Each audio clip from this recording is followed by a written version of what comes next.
Something in your life stopped making sense, and you have no idea when exactly it happened. That is the part nobody talks about. It does not come with a dramatic moment. No single event you can point to and say, that is where it started. It just arrives one morning like a shift in air pressure, quiet and invisible, except your whole body feels it. You wake up and the ceiling looks the same, the coffee smells the same, the notifications on your phone are the same, but something underneath all of it has moved, and you cannot put it back because you cannot find where it went. I know what that feels like. I lived inside that feeling for longer than I want to admit, and for a while I did what most people do. I kept moving. I filled the calendar. I answered the messages. I showed up to everything I was supposed to show up to. Because if you stay busy enough, the strangeness does not get a chance to speak, or so you think. What it actually does is get louder, not in a dramatic way, in that low, persistent way that starts showing up in the body before the mind is ready to deal with it. The jaw tightening for no reason, the sudden wave of exhaustion in the middle of a perfectly ordinary Tuesday, the moment in a room full of people where everything goes slightly distant, like the volume of the world just dropped by half, and nobody else noticed. I remember sitting at a dinner with people I had known for years, people I genuinely liked, and somewhere between the main course and the end of the table laughing at something I had already forgotten, I felt it, this strange, clear, almost clinical sense of being on the wrong side of glass, like I was watching the scene instead of living it. And the terrifying part was not the feeling itself. The terrifying part was how familiar it had become, like I had been feeling it for months and only just now let myself notice. That is the moment I want you to understand. Not the dramatic breakdown, not the lightning bolt of clarity, just that quiet, unsettling recognition that something inside you has been trying to get your attention for a long time, and you have been very skilled at not hearing it, because you were trained to be skilled at that. We all were. Keep the rhythm, meet the expectations, manage the image, and somewhere in the middle of all that managing, the actual signal gets buried under everything you built on top of it. But signals do not disappear. They wait, and they get more specific over time. The things that used to distract you stop working as well. The noise that used to drown them out starts to thin. And one day, usually on an ordinary day with nothing dramatic on the schedule, you hear it clearly for the first time, and the sound of it changes everything. If any of this is landing for you right now, you are not alone in this. More people are sitting inside this exact feeling than you would ever guess from the outside. They just do not say it out loud because they do not have the words yet. That is what this is for. So if this is reaching you, stay with it. And if it means something to you, share it with someone who needs to hear it. Subscribe and turn on notifications so you do not miss what comes next, because what I am about to tell you gets a lot more specific from here. Here is what I did not understand at the time. The discomfort was not a malfunction. It was information. It was my entire system,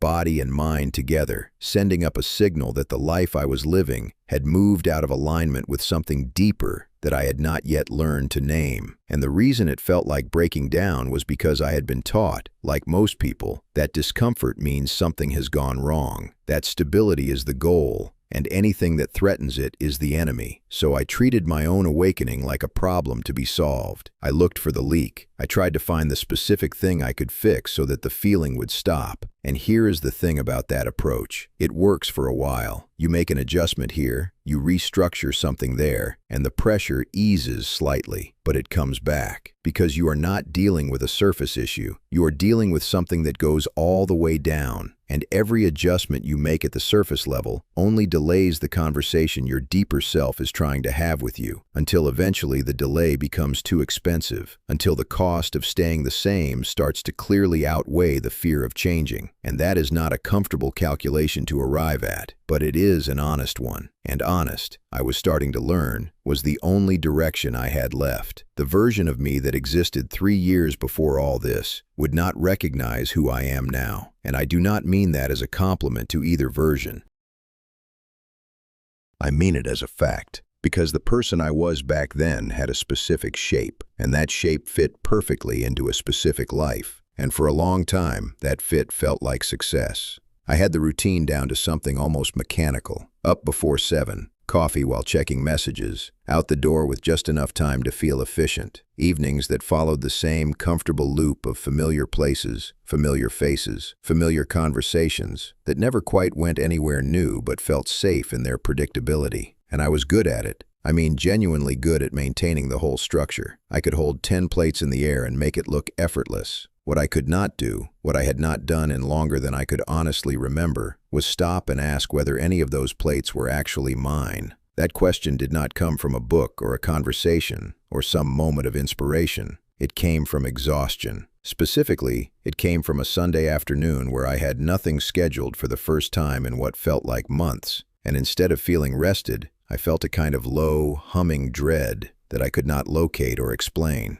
The apartment was quiet. The light was that particular late afternoon gold that usually feels generous, and I sat on the couch and could not think of a single thing I genuinely wanted to do. Not because I was tired, because nothing on the list that came to mind actually felt like mine. Every option felt like something the previous version of me had signed up for, some preference I had inherited from habit rather than chosen from something real. And sitting inside that realization, on a quiet Sunday with good light and nowhere to be, was one of the most disorienting experiences of my life. That is the part people do not warn you about. Not the big collapse, the small, perfectly ordinary afternoon where you suddenly cannot find yourself inside your own life, where you look around at everything you built and realize you cannot remember the last time any of it came from a genuine yes rather than a logical next step. And the logical next steps had been so consistent, so well executed, that nobody from the outside would have seen anything wrong, which somehow made it lonelier. I started paying attention differently after that Sunday. Not dramatically, just noticing. And what I noticed was that the misalignment I had felt at that dinner and on that couch was not an occasional visitor. It was a permanent resident that I had just been too busy to acknowledge. It was in the way certain conversations left me feeling hollowed out rather than connected, in the way I would agree to things I did not want to do, and then feel a specific kind of resentment that I knew was not really about the other person, in the way enthusiasm, real enthusiasm, the kind that lives in the chest, not the head, had become increasingly rare, not absent, just rare, and getting rarer. That low hum I mentioned earlier, it was not random, it was a signal with a direction. And once I started actually listening to it instead of overriding it, it began pointing at things I had trained myself not to look at directly. And here is where it gets uncomfortable, because what it pointed at first was not the big, obvious things. It pointed at the small, daily ones, the moments of self-override that had become so automatic I no longer registered them as choices. The opinions swallowed in a meeting to keep things smooth. The boundary softened because someone else seemed to need more space than I did. The creative idea quietly shelved because the timing was not right, and the timing was never right, and eventually the idea stopped coming. None of these felt like major sacrifices in the moment, but accumulated over years, they had quietly taken something. And the Sunday on the couch was the first time I had been still enough to feel the total weight of what had been given away, piece by piece, in the name of keeping everything running. And the weight of it was heavier than I expected, much heavier. Which meant whatever came next was not going to be a small adjustment. I just did not know yet how far down the reckoning was going to go. My body gave out before my mind was ready to admit anything was wrong. Not dramatically, not in a way that anyone around me would have noticed, but one morning I woke up and my legs felt like they were filled with wet sand, and I had slept 8 hours, and I had done nothing physically demanding the day before, and the exhaustion was so specific and so complete that it stopped me in the middle of pulling on a shirt. I just stood there, half-dressed, unable to explain to myself why the simple act of getting ready for the day felt like something I had to negotiate with my body to do. And that was the morning I finally stopped being able to call it stress. Because stress, I knew, stress had a rhythm. It peaked and it released and the body recovered. What I was feeling was not that. It was more like the recovery mechanism itself had gone quiet. Like the system that was supposed to process and reset overnight had just stopped filing the paperwork, and the backlog was showing up everywhere, in the way bright light felt slightly too sharp in the mornings, in the way certain sounds, a phone ringing in another room, a car outside, landed harder than they should, in the way my sleep, when it did come, was full of vivid, exhausting scenes that left me more tired than before I closed my eyes. dreams that felt less like dreams and more like my mind working a night shift I had not approved. I went to a doctor, of course I did, because that is the logical response when the body starts behaving strangely. The appointment was thorough, the results were normal, and I walked out of that office with a clean bill of health and an absolutely baffling sense of being completely unseen, because something was clearly happening. I could feel it in my own skin, and yet every measurable indicator said I was fine, which left me in a strange position. Either the instruments were right and I was imagining it, or the instruments were measuring the wrong things entirely. I chose to trust my own experience. That was the first real choice I made in the direction of something true. What followed was a period that I can only describe as my nervous system going through a kind of renovation it had not asked my permission to begin. The energy I had previously used to stay constantly available, constantly composed, constantly ready to manage whatever the day required, started disappearing. Not gradually, in chunks, like a building losing power floor by floor. And in the spaces where that energy used to live, something else started moving in. Not peace exactly, more like a raw, unfiltered sensitivity that made ordinary things feel unusually loud and extraordinary things feel unexpectedly close. A conversation could move me in a way I could not justify. A piece of music playing from somewhere nearby could stop me completely. The distance I had maintained between myself and my own experience, the professional, functional distance that had kept everything running so smoothly, was collapsing. And I did not know yet whether that was a crisis or a correction. It was both. That is the answer I eventually arrived at, but I did not have it yet. What I had was the unsettling sense that the architecture of my daily life, the habits, the routines, the automatic responses, had been quietly load-bearing in a way I had never examined. And now that they were losing their grip, things I had assumed were simply part of who I was were starting to look less like personality and more like scaffolding, temporary structures that had served a purpose and were now, without any consultation, coming down.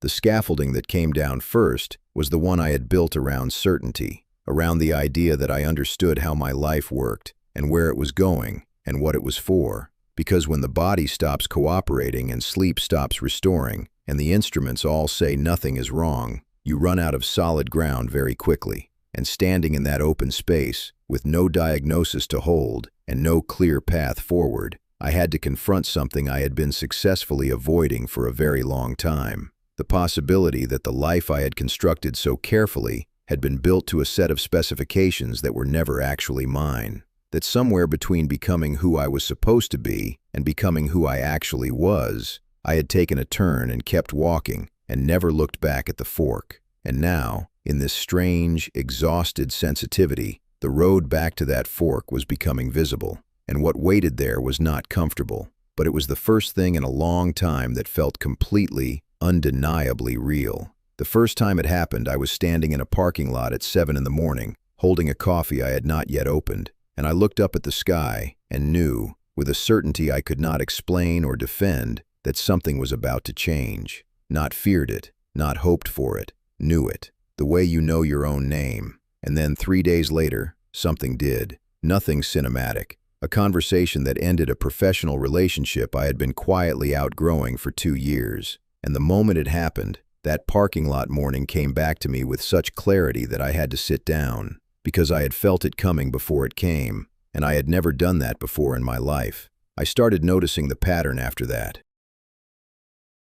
Not obsessively, not in a way I would have been comfortable describing to most people I knew, but quietly, internally, with the careful attention of someone who has just discovered a new sense they did not know they had. The same number appearing on receipts, on clocks, on the pages of a book I opened at random. A song playing in a coffee shop that matched exactly what I had been thinking about for days in a way that felt too specific to be noise. A stranger in a waiting room who said something offhand. Something that was not directed at me, that answered a question I had been carrying for weeks. These things had probably always been happening. I was now simply paying attention in a different way. And the difference between those two things, between the world being different and your perception of it widening, is something most people never stop to examine. I was starting to. What I want to be careful about here is making this sound mystical in a way that removes it from the ordinary, because it did not feel mystical. It felt mechanical almost, like a dial had been adjusted somewhere, and the frequency I was now receiving was one that had always been broadcasting.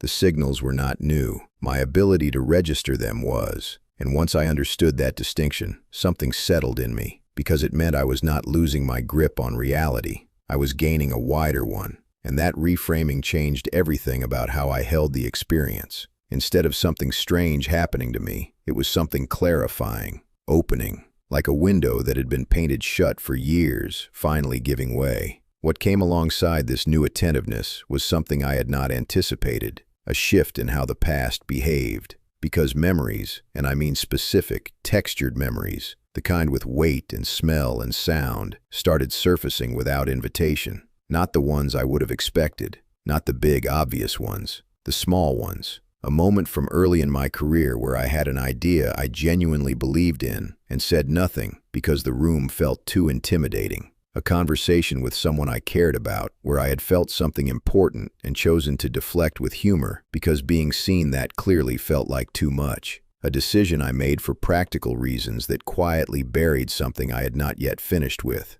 These were not traumatic memories by any conventional measure, but they had one thing in common. They were all moments where I had interrupted myself, where I had been mid-sentence in my own story and had chosen, for reasons that made sense at the time, to stop. And now, in this strange, expanded state of attention, they were coming back. Not to punish me, to finish the sentence. I sat with this for a long time, weeks, maybe longer, letting things surface without immediately trying to resolve them. And what I began to understand, slowly and with some resistance, was that the exhaustion I had felt in parts 6 and 5 of this, the physical withdrawal, the nervous system renovation, had not been random. It had been making space, creating the quiet necessary for old, incomplete things to finally rise to the surface. Because you cannot hear a whisper in a room full of noise, and my life had been a room full of noise for a very long time. The silence that I had initially experienced as emptiness was not emptiness at all. It was capacity,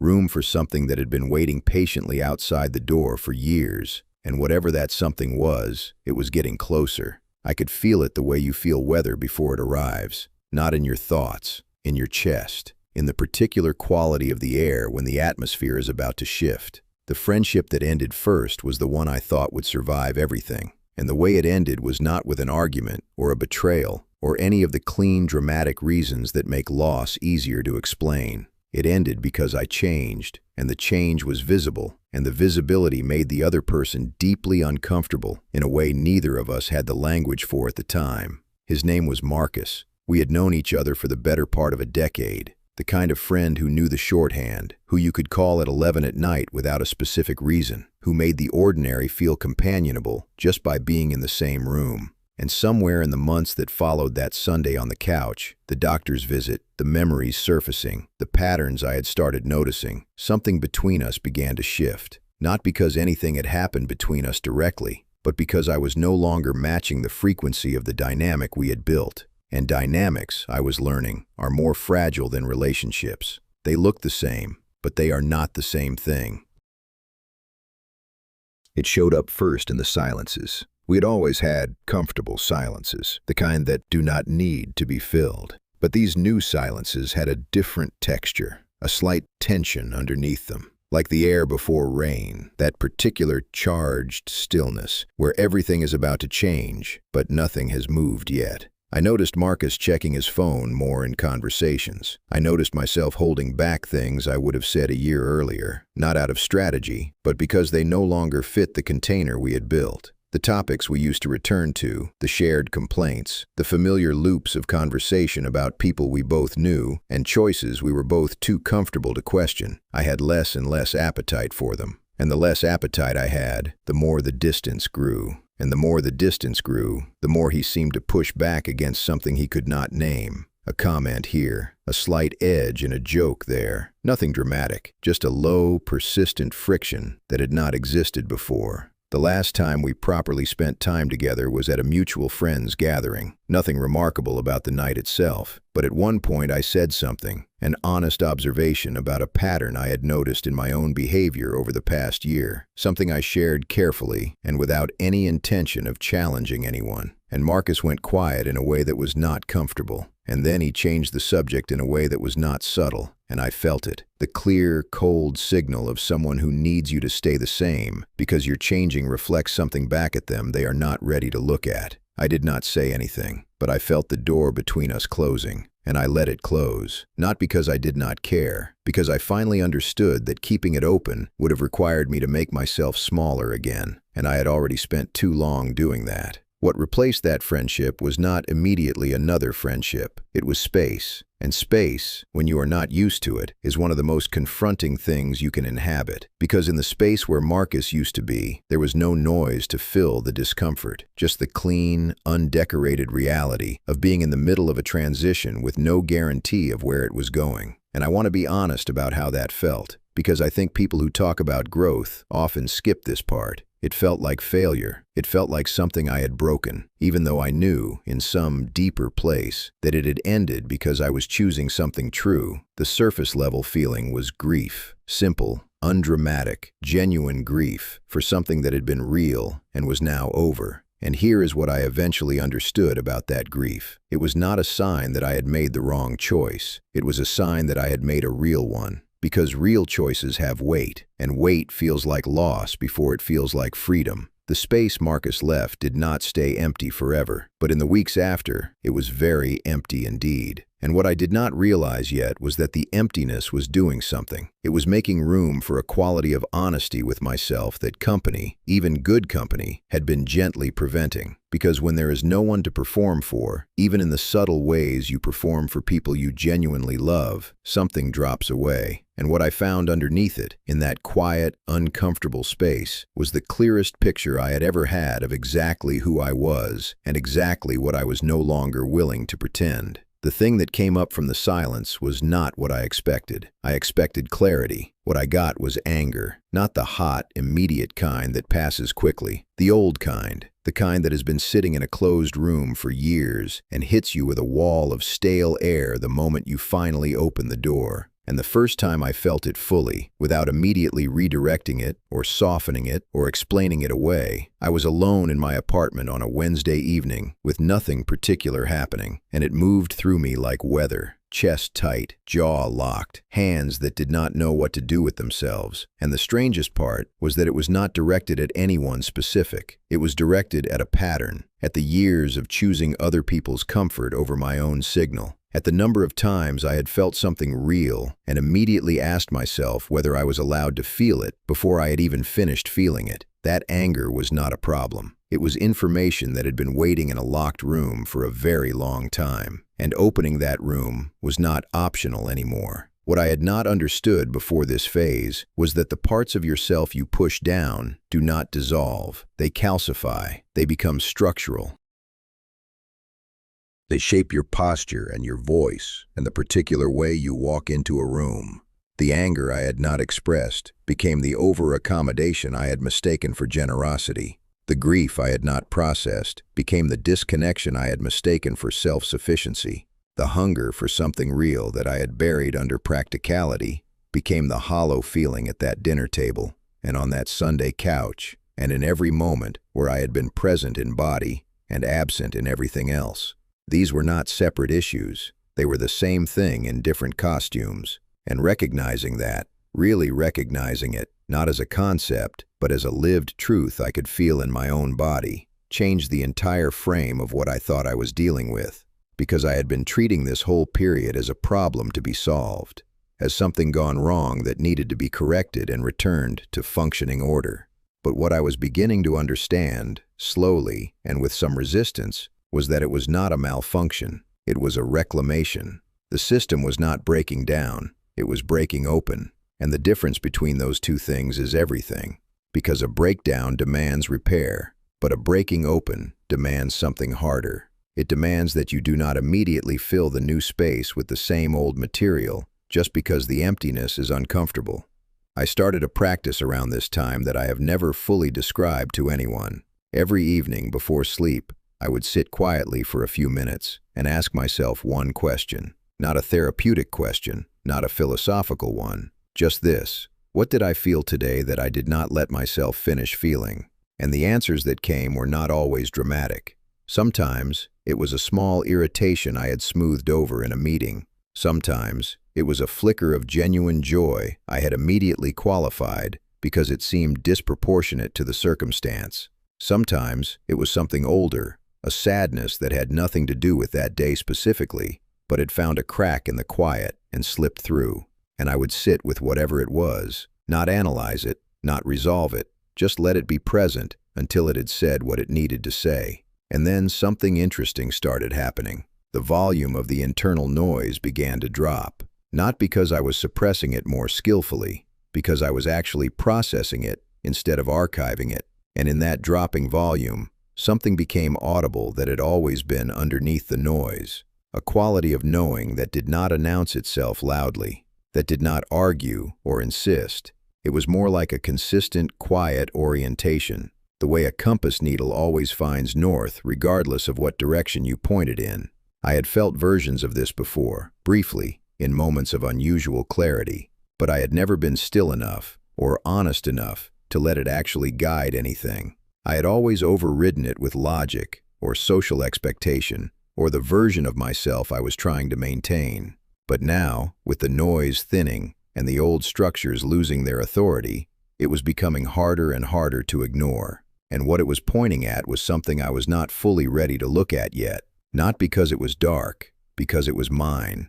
Completely, undeniably mine. And I had spent so long living someone else's version of my life that the encounter with something genuinely my own felt almost foreign. I realized one morning that I had spent the better part of my adult life being extremely skilled at things that had nothing to do with who I actually was. And I do not mean professionally, I mean personally. The skill of reading a room and adjusting accordingly. The skill of knowing exactly how much of myself to offer so that the other person felt comfortable without feeling threatened. The skill of presenting a version of my thoughts that was close enough to true to feel honest, but edited enough to avoid friction. I had developed these skills so early and refined them so consistently that I had stopped experiencing them as skills at all. They had become invisible. They had become personality. And the compass I had been following for the previous weeks, that quiet internal orientation I described, was now pointing directly at this, at the gap between the person I was in public and the person who sat quietly in the evening, asking himself what he had not finished feeling. And the gap was wider than I had allowed myself to see. Here is what made this particular realization different from the ones before it. The earlier ones had been about events and patterns and relationships. This one was about identity. About the version of myself I had built and presented and maintained, and the question of how much of it was actually chosen versus simply inherited from the expectations of every environment I had ever tried to belong to. And that question did not have a comfortable answer, because when I looked honestly, I could trace almost every significant personality trait I had been proud of back to a specific context where it had been rewarded. The composure under pressure, the adaptability, the ability to make people feel at ease, all of these things that I had considered strengths were also, from another angle, responses to environments where the alternative had felt unsafe. Not dangerous in any dramatic sense, just unsafe in the quiet social way where being too much of yourself costs you belonging. And belonging, for most of my life, had felt like the most important currency there was. What I had to grieve in this phase was not a person or a relationship. It was a self-concept. The story I had told about who I was, which had been genuinely useful for a long time, which had gotten me real things in the real world, was no longer accurate.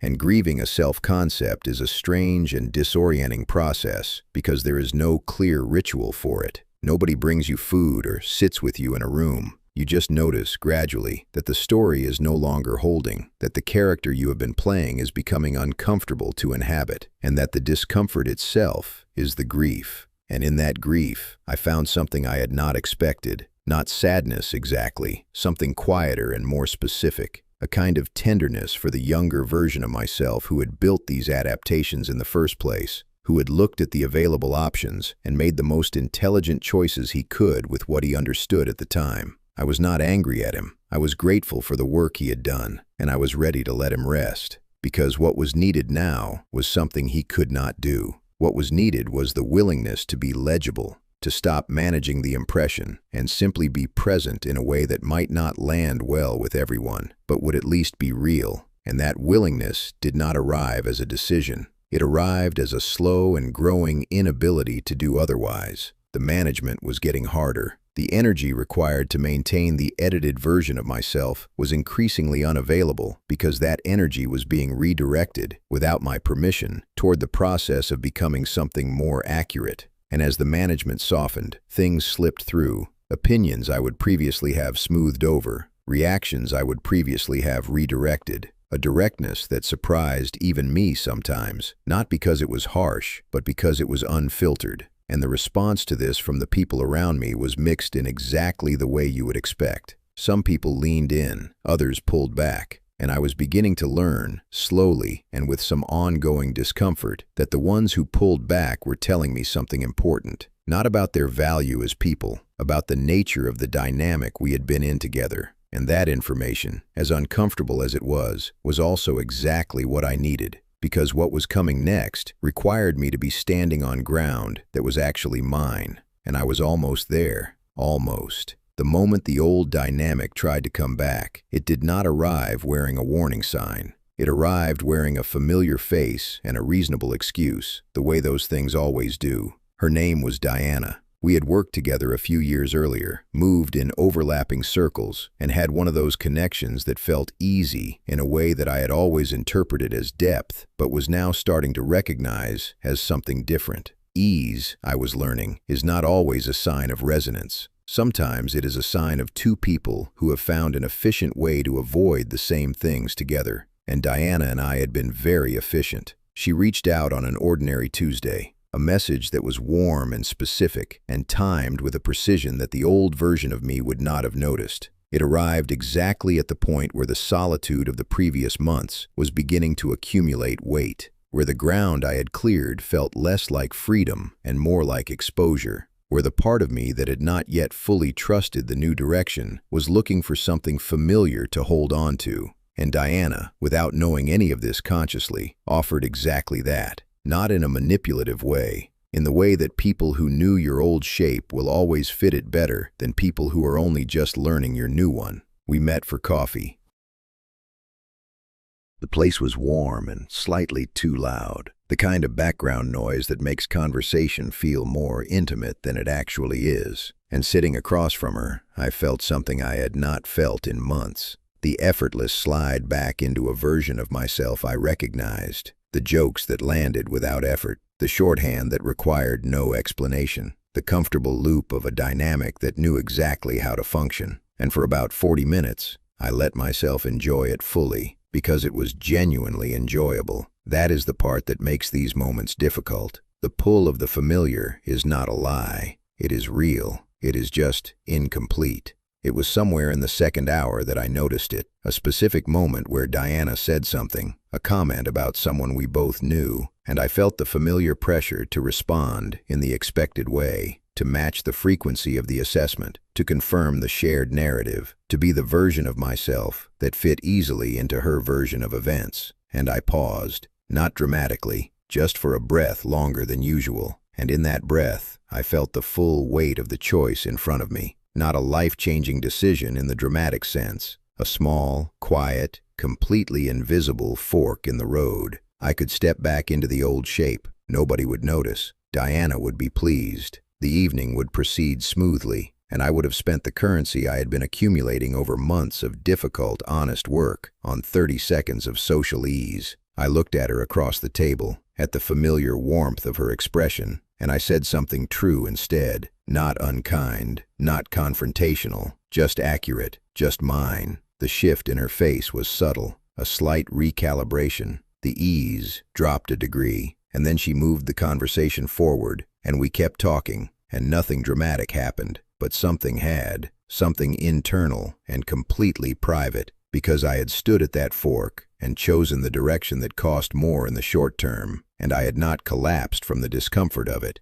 And that, I understood on the walk home with the cold air against my face, and my hands in my pockets, and the city doing its ordinary evening things around me, was what this whole period had been building toward. Not a dramatic confrontation, not a cinematic moment of transformation, just that quiet, unglamorous choice, made in the middle of an ordinary Tuesday, to remain on the ground that was actually mine. The walk home took longer than it needed to. I did not mind. There was something in the air that evening that I wanted to stay inside, a particular quality of clarity that felt new and also, strangely, ancient, like something I had always known but had been too busy to feel. And I understood, walking slowly through the early dark with my own footsteps for company, that the meeting with Diana had not been a setback or a test I had barely passed. It had been a confirmation, and confirmations, I was beginning to understand, arrive not as fireworks, but as weather, as a shift in the quality of the air, as the quiet, physical sense that something has settled. And what had settled that evening was something I had been working toward without fully knowing it. The knowledge, felt in the body rather than understood in the mind, that I was no longer available to the version of myself that needed external permission to exist. And that knowledge was not loud. It did not announce itself. It simply sat there in my chest on the walk home, solid and warm and completely without drama, like something that had always been true, finally being allowed to be obvious. The first new connection that came after all of this did not feel like what I had been expecting. And I think I had been expecting something, some recognizable signal that the period of clearing was over and the period of building had begun. But it did not arrive that way. It arrived as a conversation I almost did not have. A colleague I had known in passing for over a year, someone I had categorized without much thought as pleasant but peripheral. Her name was Claire. We ended up talking properly for the first time at the end of a long working day, when most people had already left, and neither of us had anywhere urgent to be. And within about 20 minutes, something unusual happened. I stopped monitoring myself, not as a decision, as a simple fact. The internal editor that usually ran quietly in the background of every social interaction, checking and adjusting and softening in real time, went quiet, and I just talked, and she just talked. And the conversation went to places that conversations between relative strangers do not usually go, not because either of us pushed it there, but because neither of us pulled it back.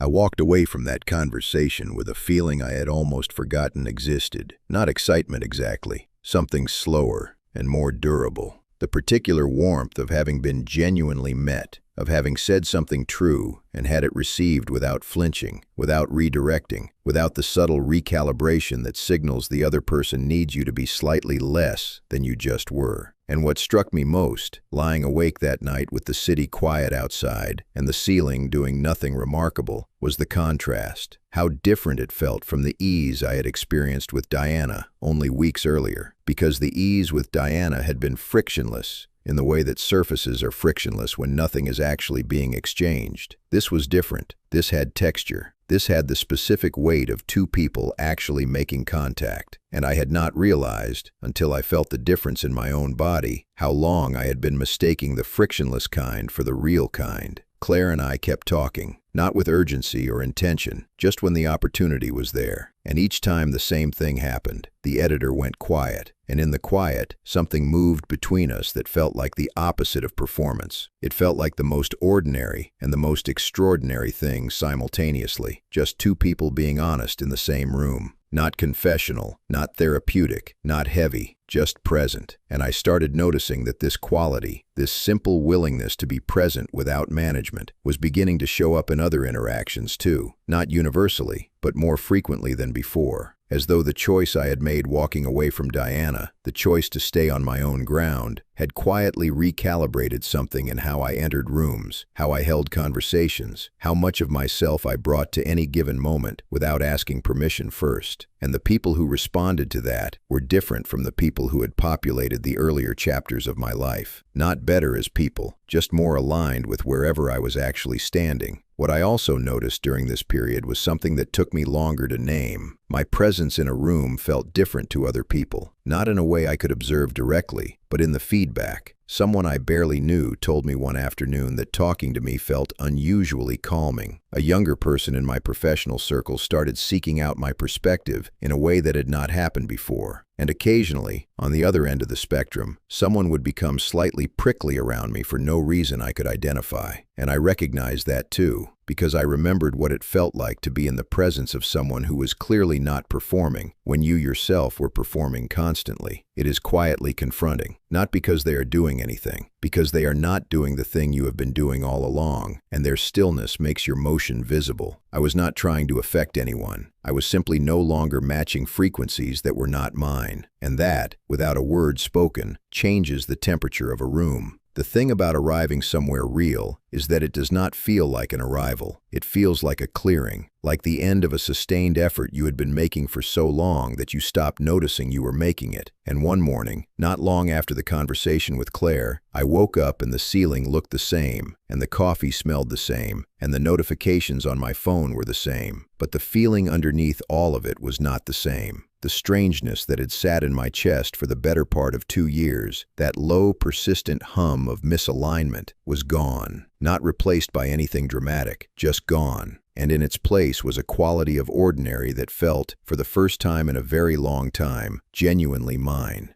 I want to be honest about what this is and what it is not. It is not a fixed state. It is not a permanent condition of peace that nothing can touch. Some mornings are still heavier than others. Some conversations still cost more than they should. The difference is not that the difficulty disappeared. The difference is that I no longer experience difficulty as evidence that something is wrong with me. I experience it as weather, as the ordinary texture of a life being lived from the inside rather than managed from the outside. And that shift, from managing to inhabiting, is the quietest and most complete transformation I have ever undergone, because it left no dramatic scar, no clear before and after, just a gradual, unglamorous, deeply private process of becoming more accurate, of closing the distance between who I actually was and how I was actually living.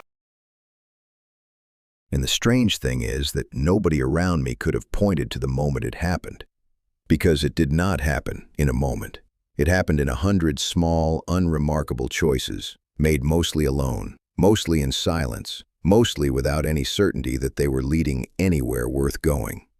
The moral of everything I have just told you is this: the life that does not fit is not a failure of circumstances. It is information. It is your own deeper intelligence telling you, with increasing volume and decreasing patience, that you have been building to someone else's blueprint. And the process of returning to your own does not require a dramatic exit, or a perfect plan, or a single moment of clarity that changes everything. It requires something both simpler and harder than any of that.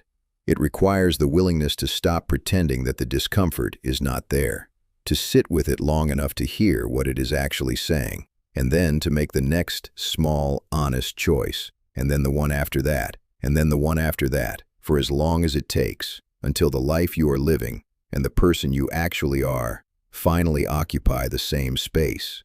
And here is the question I want to leave you with, because I think about this often, and I have never found a comfortable answer.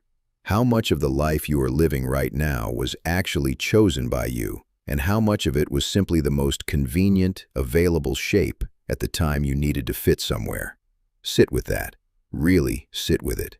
And if the answer makes you uncomfortable, good. That discomfort is not a problem. It is the beginning of something. If this story reached you today, if any part of it felt like something you have been trying to say to yourself for a while, share it with someone who needs to hear it. And if you want to keep going deeper into this, subscribe and leave a like. It tells me that this kind of honesty is worth continuing, and I intend to continue it for a long time.